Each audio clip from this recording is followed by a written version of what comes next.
Thursday, January 10th. Clearing the path for private entities to use Aadhaar for authentication once again, despite a Supreme Court ruling that said Aadhaar only be used for welfare schemes and delivery of subsidies, the Lok Sabha has passed a bill to amend 3 laws: the Aadhaar Act, the Indian Telegraph Act, and the Prevention of Money Laundering Act. The bill is pending Rajya Sabha approval. The Supreme Court, remember, had struck down Section 57 of the Aadhaar Act that had made seeding or linking of the Aadhaar number with mobile SIMs and bank accounts mandatory, saying it had no legal backing. Now, these amendments to existing laws help provide that legal backing for making the seeding of the biometric ID with mobile and bank accounts an optional KYC, Know Your Customer. So the Telegraph Act is being amended to provide legal backing for the issuance of mobile SIMs through Aadhaar. Similarly, the amendment to the PMLA, the Prevention of Money Laundering Act, to give individuals the option to link their bank accounts to Aadhaar in the KYC option. Now, the government has been underscoring that the use of Aadhaar for authentication for SIMs and bank accounts will be voluntary and one of the authentication options.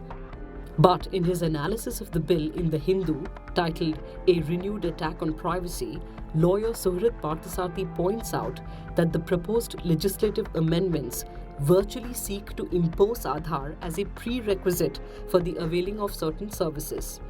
The amendments proposed to the Telegraph Act and the PMLA state that service providers, which is telecom companies and banks respectively, ought to identify their customers by one of 4 means: authentication under the Aadhaar Act, offline verification under the Aadhaar Act, use of passport, or the use of any other officially valid document that the government may notify. Therefore, if the government fails to notify any new form of identification, a person's identity will necessarily have to be authenticated through Aadhaar or through her passport. Given that only a peripheral portion of India's population possesses passports, Aadhaar is effectively made compulsory. Additionally, concerns regarding data privacy remain. Remember, the Data Protection Bill meant to address this and protect citizens' personal information such as financial data, political affiliation, caste, gender, sexual orientation, and of course biometric information is yet to be cleared by the Union Cabinet.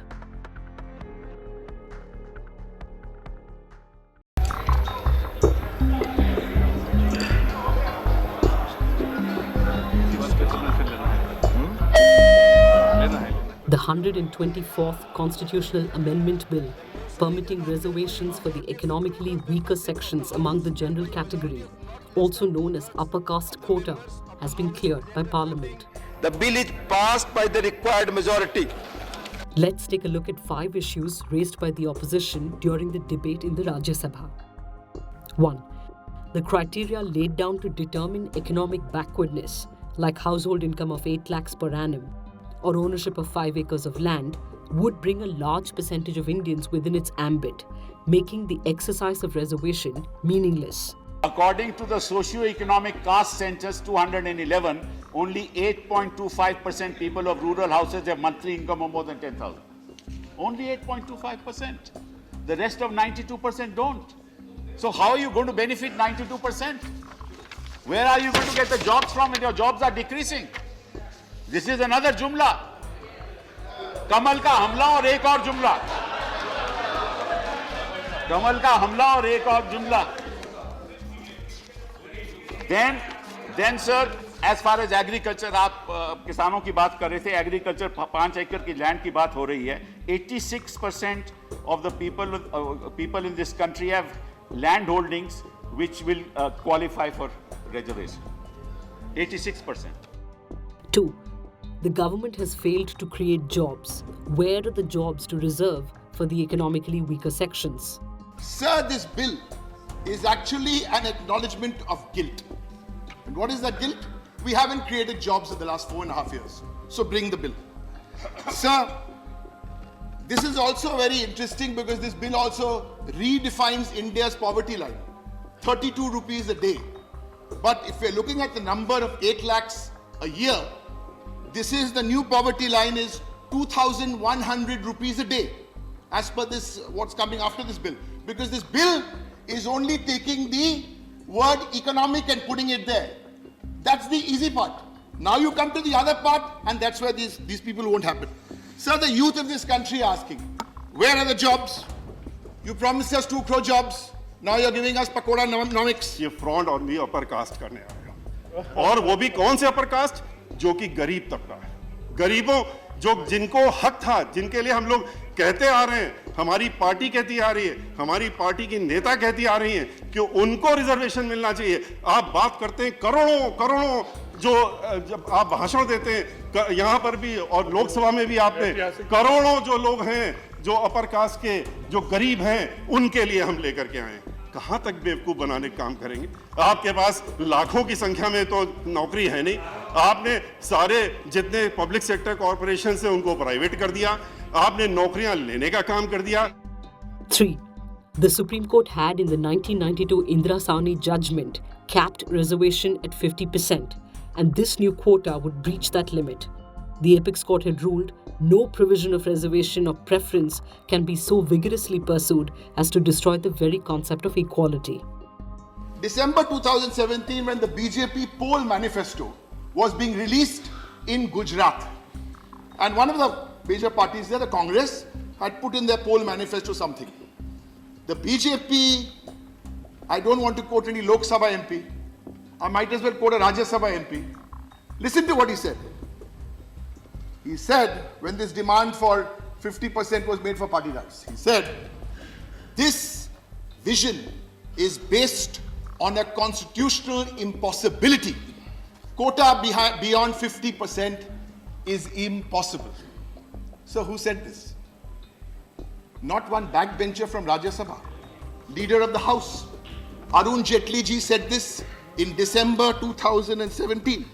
4. Since this quota breaches the 50% cap on reservation, the government should now consider increasing the existing 27% reservation for OBCs in proportion with their population. OBC population is estimated to be upwards of 55%. The government should release forthwith the caste census. कि जब 50% के barrier को आपने तोड़ ही दिया है, तो जब ओबीसी के लिए 27% आरक्षण हुआ था, उस वक्त इसी को ध्यान में रखकर कि 22.5% SC ST का है और 50% को ऊपर न निकल जाए तो उनकी आबादी के आधे के बराबर उन्हें आरक्षण दिया गया था, 27%। आज मैं आपके माध्यम से सरकार से मांग करता हूं कि इस देश के ओबीसीज को 54% आरक्षण दिया जाए उनकी आबादी के हिसाब से। 5. The quota bill undermines the very principle of reservation envisaged in the Constitution, that of making reparations or correcting historical injustice to the Dalits, Adivasis, the socially and educationally backward classes. I strongly oppose this bill. The 10% reservation for poor of the socially advanced community. The reservation means a remedy only for historical discrimination and its continuing ill effects. So the class of people, community which is subjected to historical discrimination and still facing the and continue to facing the ill effects. Proposed group,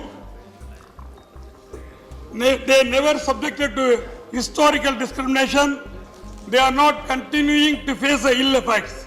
From the Treasury benches, senior Dalit leader and minister in the Modi government, Ramvilas Paswan, presented a stout defense of the 10% quota and exhorted that reservation should be extended to the private sector given shrinking government jobs.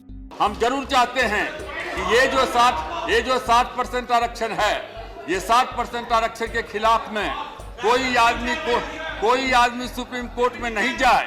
उसके लिए हम लोग जरूर चाहते हैं कि इसको संविधान की जो है नौवीं सूची में डाला जाए। हम ये भी चाहते हैं कि नौकरी कम हो रही है तो निजी क्षेत्र में, प्राइवेट सेक्टर में आरक्षण हो। हम ये भी चाहते हैं कि जो जुडिशरी है, इंडियन जुडिशियल सर्विस बनाई जाए, जिसमें हर तबके के लोगों को, दलित, पिछड़ा, ऊंची जाति में जो मेरिटोरियस लोग हैं, उनको भी आने का मौका मिले। A Supreme Court 5-judge constitution bench will today begin hearing the Ayodhya Ram Janmabhoomi Babri Masjid Title Suit appeals. As many as 14 appeals have been filed against the 2010 Allahabad High Court judgment. The Allahabad High Court had ordered that the land be divided equally among 3 parties, the Sunni Waqf Board, the Nirmohi Akhada and Ram Lalla. Prime Minister Modi, in an interview to news agency ANI, had earlier this month responded to speculation that his government is considering bringing an ordinance to enable the building of a Ram temple by saying, "Let the judicial process take its own course. After the judicial process is over, whatever be our responsibility as the government, we are ready to make all efforts." A Twitter account and this hashtag. That's what became this 18-year-old's passport to escape an allegedly abusive family and earn asylum in a foreign country. Rahaf Muhammad Al-Kunoon, a Saudi Arabian woman who claims she suffered serial physical and psychological abuse from her family, escaped during a family trip to Kuwait and flew down to Bangkok.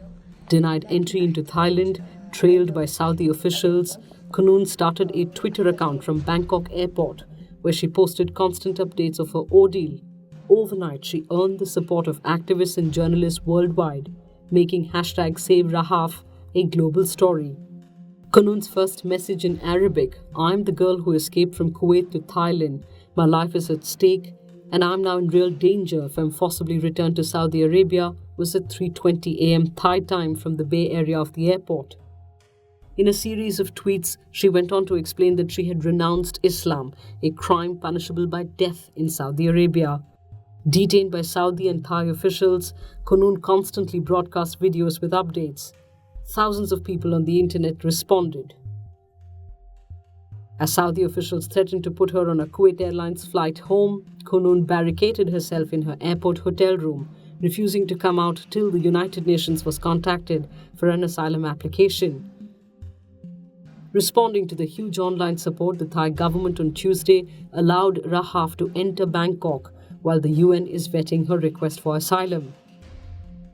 When she first arrived in Thailand, she opened a new site and followers reached about 45,000 within one day.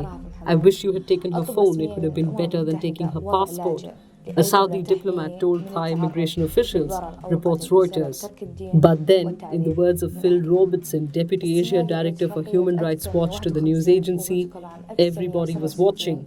When social media works, this is what happens." Stay online. We'll see you tomorrow. Love your morning fix? Help support our journalism. Subscribe to Scroll Plus using the link in the description.